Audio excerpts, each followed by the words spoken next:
Genome వ్యాలీలో ఉన్న అనేక మంది ఫార్మా కంపెనీలకు సంబంధించిన దిగ్గజాలను గత 3-4 దశాబ్దాల నుంచి రాష్ట్రాన్ని ఒక ఫార్మా క్యాపిటల్, ప్రపంచ స్థాయిలోనే ఫార్మా క్యాపిటల్గా నిలిపిన చాలామంది ఫార్మాకు సంబంధించిన పెద్దలను కూడా కలుసుకొని వారి అభిప్రాయాలను తెలుసుకొని రాబోయే కాలంలో ఏ విధమైన విధానపరమైన నిర్ణయాలు తీసుకుంటే ప్రపంచ స్థాయిలో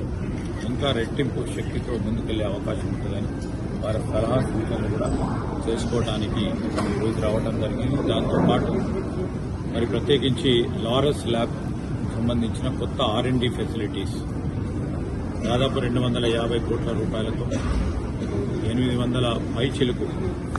ఉపాధి కల్పన చేసే కార్యక్రమం వారు తీసుకోవటం, దానికి తోడు ఈరోజు ప్రత్యేకంగా లారస్ ల్యాబ్స్ మరియు కర్కా అని మల్టీనేషనల్ కంపెనీ కొలాబరేషన్తో 2,000 కోట్ల రూపాయలు ఈరోజు వారు పెట్టుబడులను పెడతామని వారు ప్రకటన చేయడం జరిగింది. ఇవన్నీ చూస్తూ ఉంటే హైదరాబాద్ బ్రాండ్ ఇమేజ్ ఇంకా 10 అంతలు ముందుకు తీసుకెళ్లే ప్రయత్న భాగంలో ముఖ్యమంత్రి గారు,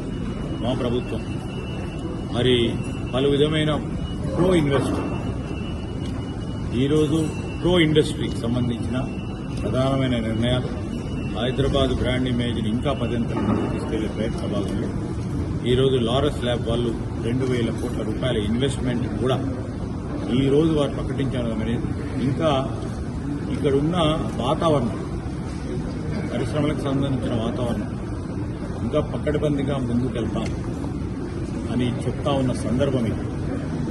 క్రమంలో కూడా ఈరోజు జీనోమ్ వ్యాలీకి సంబంధించి ఇక్కడ ఇన్ఫ్రాస్ట్రక్చర్